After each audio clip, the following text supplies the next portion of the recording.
Gut, und ich darf zurück auf Englisch wechseln, because I promised you that we're gonna lift a little secret.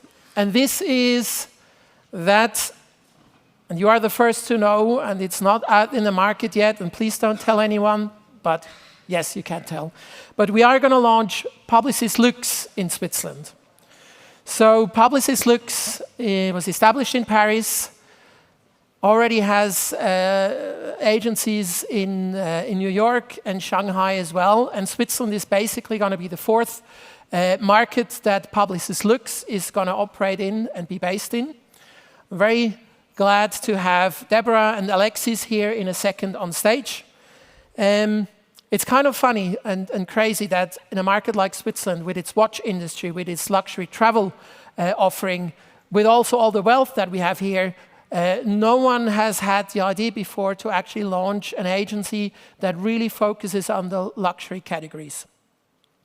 And what we'll see today is a very interesting case, I think, for Piaget, which was run out of Paris, like other Swiss brands before, and which in the future we can offer to Swiss clients out of Switzerland with a team based here, either in Zurich or Lausanne, but a direct connection to this amazing expertise and experience that we have in Paris, Shanghai, and New York in this luxury offering.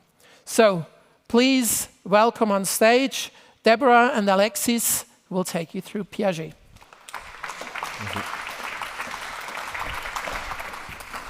Thank you. Thank you. Hi, everybody. Yes, I'm the Global Client Lead and Chief Growth Officer of our luxury offering across the Publicis Group. As Pascal was saying, we have offices in Paris, in New York, and Shanghai, and we're really, really excited to be extending this offering now for the Swiss market. For the past 15 years, we've been working with iconic luxury brands, so the likes of Hermès, LVMH, L'Oréal Luxe, Cartier, Audemars Piguet, Maserati, and Piaget, which you're going to be hearing in a minute. But one thing to note is that our offering doesn't stop to the luxury category. As you may know, for instance, Steve Jobs' first Apple store was inspired by him visiting Louis Vuitton stores. So what we also do is that we advise and consult any brand who's looking to be inspired by the luxury brands that exist out there.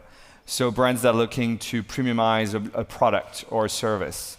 Brands that are trying to get after a more affluent audience, as we just heard from UBS. Or brands that are simply looking to elevate their look and feel. So before we dive into the Piaget case, I just want to quickly show you a snippet of the work that we do. I have a love, and it never fades. Now a long way from school days, sharing books at Big Break with the two of us, and Barry and Craig, talking tunes and poems with too much weight for our age.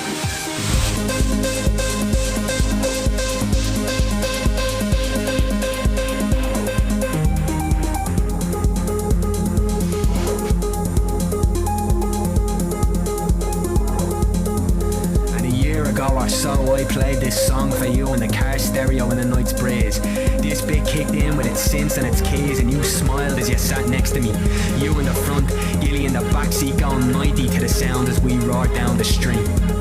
The other boys stomping feet and me in utter disbelief from the joy and the breaking the beats. We got out and stood by that Kia Rio cage stage, and I felt like I had it all. Cause I have a love and it'll never fade, and either will you, Paul.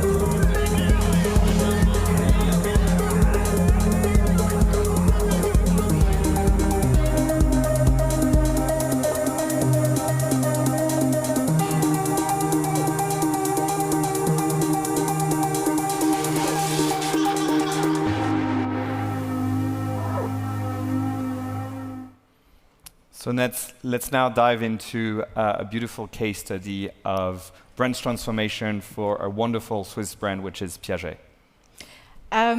So when we were asked for a presentation to be actually sharing part of our experience on luxury, it was immediately a an evidence for us that we needed to talk about our own discovery of the Swiss flair. So trying to talk about a brand that has something to do with Switzerland.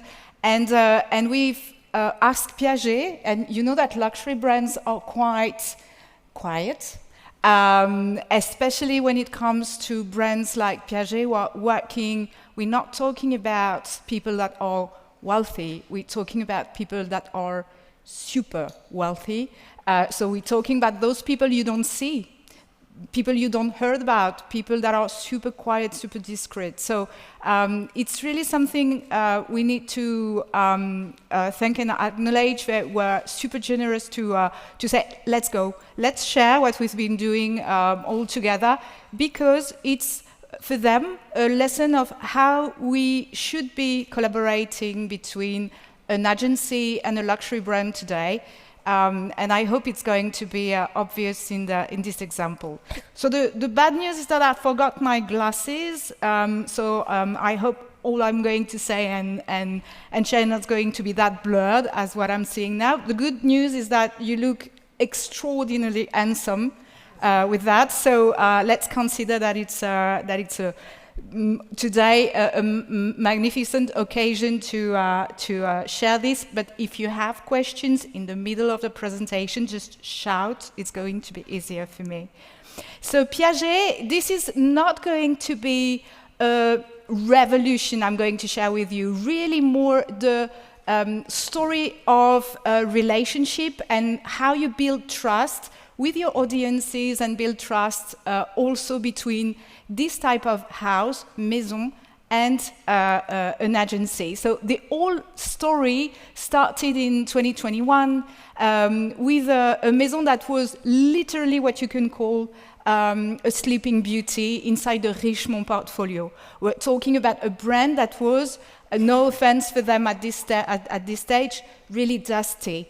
A brand that has his moment of glory, of course, when he was born, but also actually in the 60s, 70s, 80s, they were throwing incredible parties, they were designing jewels that were really out of all the standards. They were really interesting at this moment. And then they become slightly more discreet, but not exactly in the right way. It was really easy to do that, something you do at home every day, to say, hey, do I have a brand that is exciting or not? You ask Google, and Google say to you, you know what, if you want some excitement, go for Audemars Piguet or for another brand of this type, even if the conversation were really interesting in terms of legitimacy. This maison was really recognized for the craftsmanship, for the history, for the way they were handling everything around the subject of luxury. But this is not how you get a date. If you want to have this real sparkle, you really need to have something that is more connected to love, okay? Love, joy, desire, something that is going to create this right behavior we were expecting on the market. Because you remember, luxury is exactly this bridge between art, craftsmanship, and business. So here we were expecting that, and the behavior we were expecting very precisely was not the fact that Piaget become a must. It's not about having everybody around bragging the fact of having a Piaget.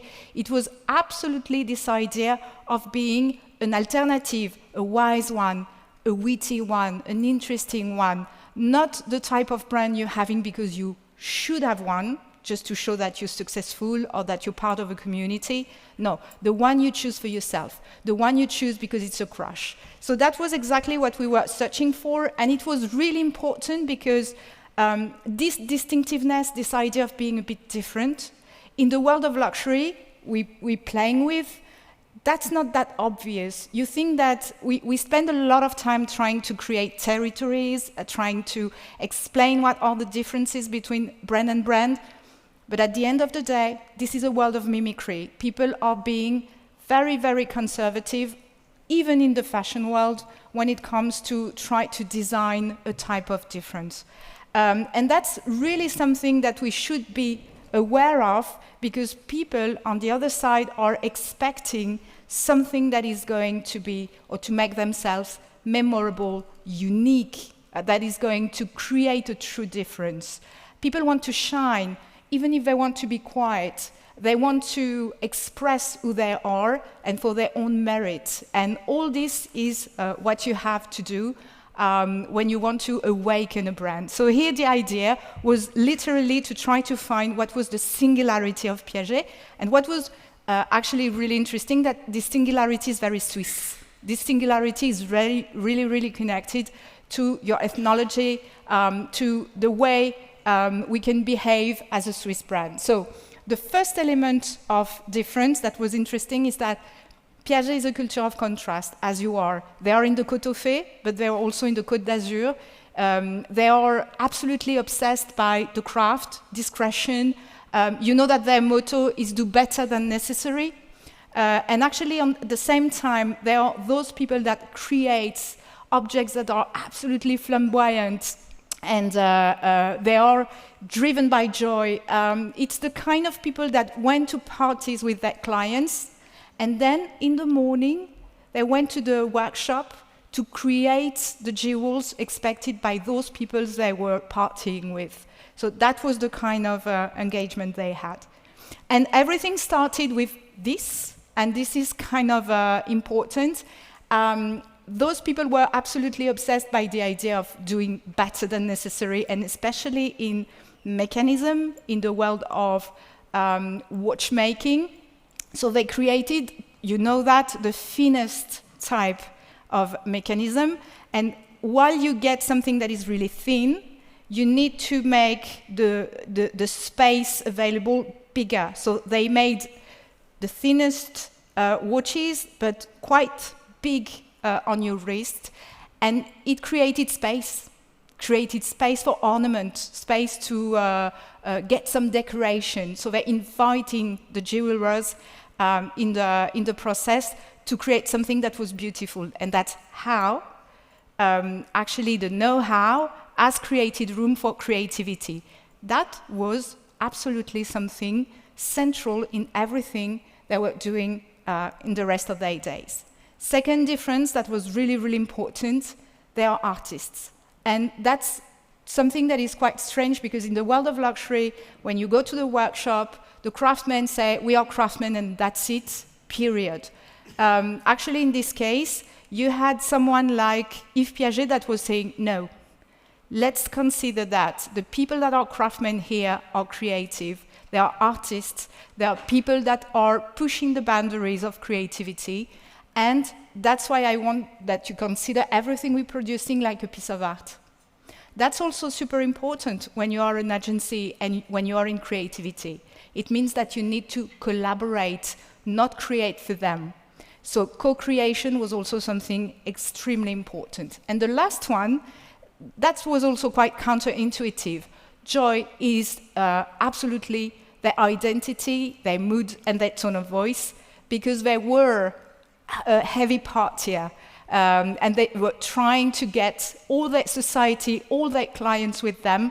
They had a huge relationship and beautiful relationship with their clients today. Perhaps one of the most beautiful portfolio of interaction with those wealthy tribes on the planet.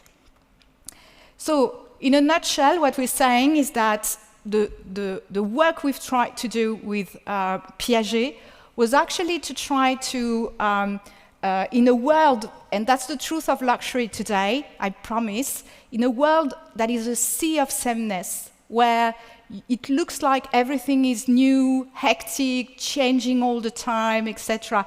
That's not that true. If I play a game with you, putting several campaigns of luxury and several names of maison, and asking you to put the right name on the right campaign, I promise it's going to be really difficult. And on the other hand, you have all those people that are buying luxury, desiring luxury, promoting luxury on social media, for example, and all those people, the thing they want is singularity. So we are not providing the right thing to those people. That's really a challenge for all of us. And finally, the truth about Piaget is that they own, they are actually masters of singularity because of their designs, but because of all the elements we were talking about before, and that is really contained in this Swiss flair. Just an example of what they were showing about themselves, about this idea, in a moment. And one of the results we reach in terms of identifying their identity is this idea of extravaganza. Don't throw things at me. That was not the recommendation of the agency to use this word extravaganza that is awfully complicated, okay? It's a mix between elegance and extravaganza, but the meaning is here, and the client say, you know what, we know this word is really complicated, and we know that is something not everybody is going to understand, but we promise this is us. And we say, okay, if it's your own identity, if you believe in it, we're going to install that, it's going to be your truth. So extravaganza it is. But let's take the key idea that we have behind, is this idea that elegance is liberating extravaganza, the same way their know-how has been liberating creativity. And that's absolutely something that they put at the front door of the workshops in order to be always playing, on the verge of extravaganza, but totally with style, with this idea of being elegant. So they're absolutely playing with the boundaries of what luxury is. That's how they tell the story. This is a presentation from the last Watches and Wonder.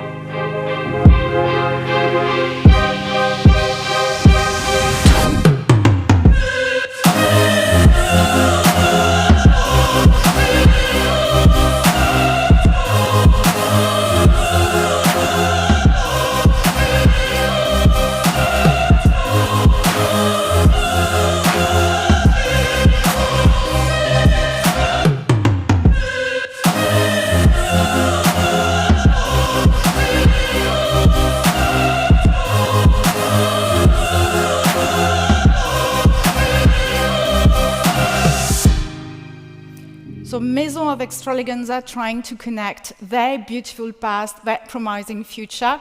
That was actually really well received.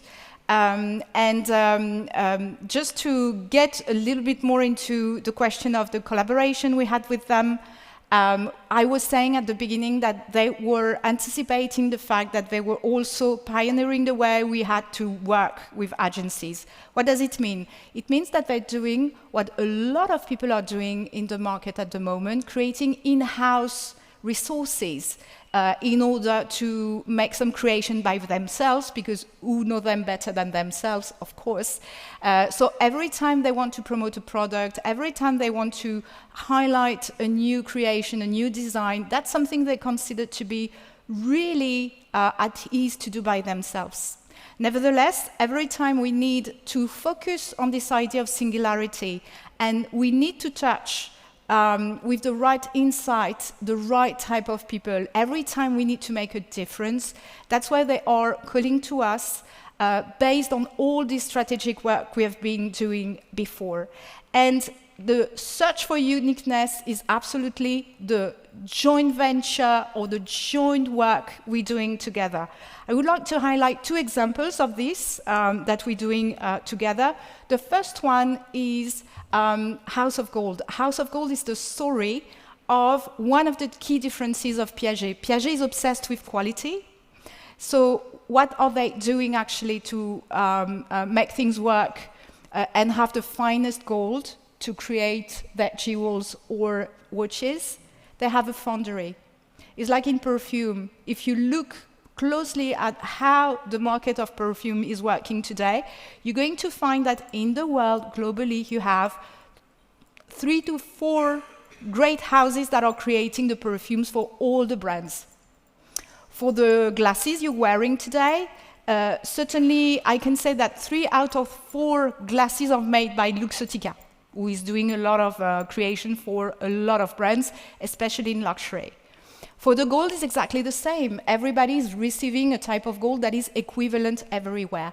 Piaget is so obsessed by the quality of gold that they have their own craftsmen playing with this idea of gold. So this obsession for gold was for us one of these Swiss obsessions to make things better than necessary, and that's why we decided to tell the story to everybody. I'm just showing you a pair of examples of that.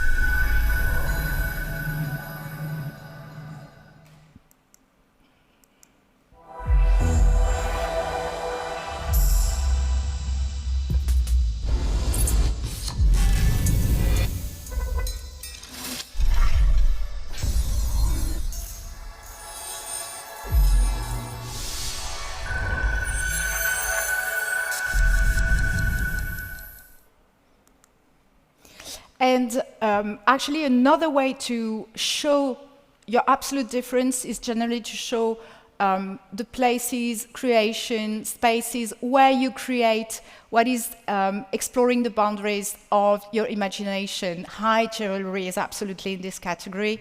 And actually we have been trying as well to not only showcase beautiful pieces, but trying to build up a narrative about that. And that's how we come with this beautiful collection. That was the last collection of high jewelry, that presenting tomorrow night the new collection of high jewelry. So stay tuned. It's the 150th anniversary of Piaget. But in this case, what was interesting is that they had the pieces. They had no name, no story, and no idea of how to showcase it. So the proposition was to build up around this idea of metaphoria, this idea of connecting the metaphor of nature into the world of jewels, because it was absolutely the way they were working on this subject. And instead of making a huge campaign, we created this coffee table book telling this story.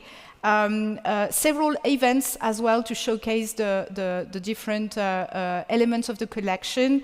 And that was made simply for one reason, because this collection was not aimed to be presented to each and every one. Other aspects of the brand are here to do that. It was absolutely the privilege of their best clients. So that's why this book was the story of their relationship and inspiration for those people. Discretion, quietness, exuberance, several aspects that they want to highlight. The story doesn't finish here, of course. Nevertheless, we wanted to highlight in a nutshell this idea that even if you are a very quiet luxury type of brand, the necessity to build up your identity in a very clear way and build up all your assets around this identity is absolutely key.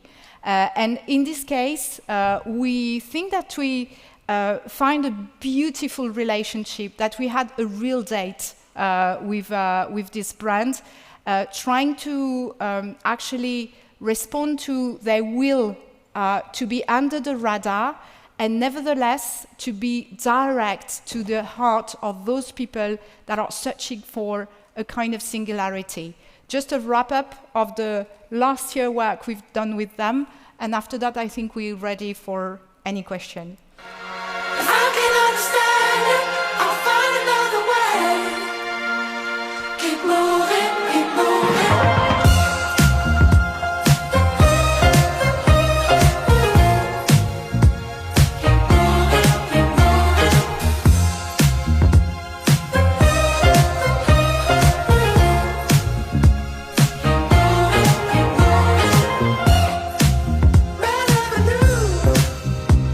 If you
now that we are all in the room, it's absolutely inappropriate music to be discreet, but nevertheless, that was the work of last year with them.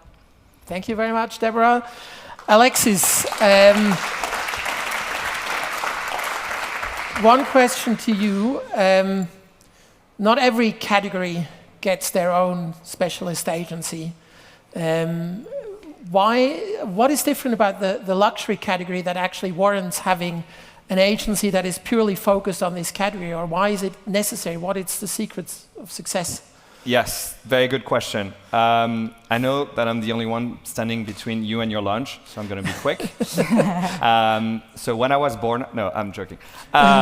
So I think there are three key aspects. The first one is obviously the emotional value that and relationship that you need to build with consumers is what helps a luxury brand command a premium price, right? And it's where the profit comes. And so that means that the agency has to be incredibly strong and rigorous when it comes to strategy. And when I mean strategy, it's not just advertising strategy, it's not just brand strategy, I think it's really business strategy. So at the agency, we have to recruit, with Deborah, who's leading our strategy department, talent that are versed in that type of level of business conversation, because marketing is so key for luxury brands.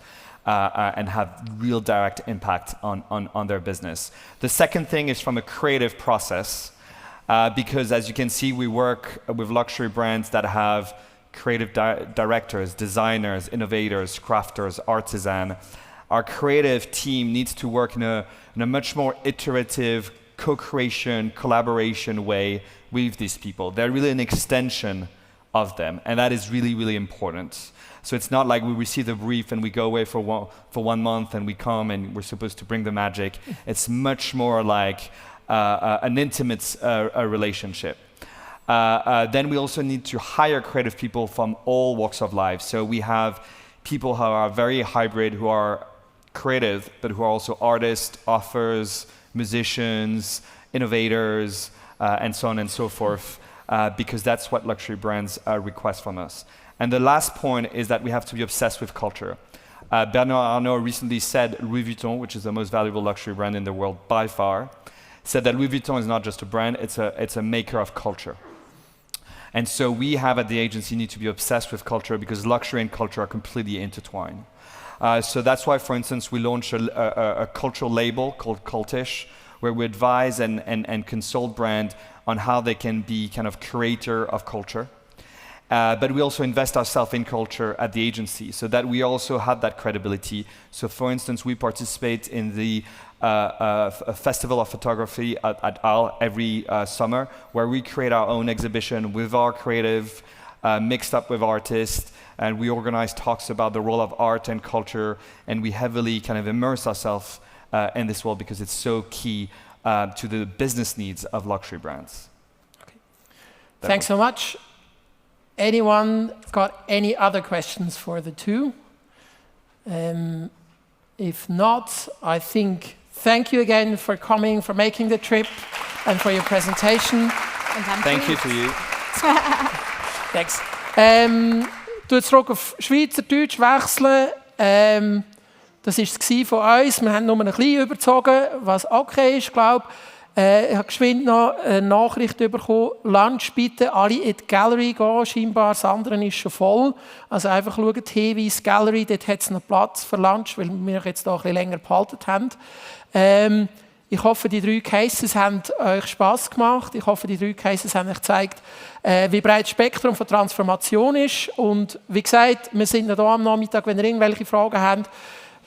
Luxury oder UBS oder Baloise, Grand Theft Auto. Wir sind da, reden gerne mit euch. Danke, dass ihr da gewesen und bis am Nachmittag.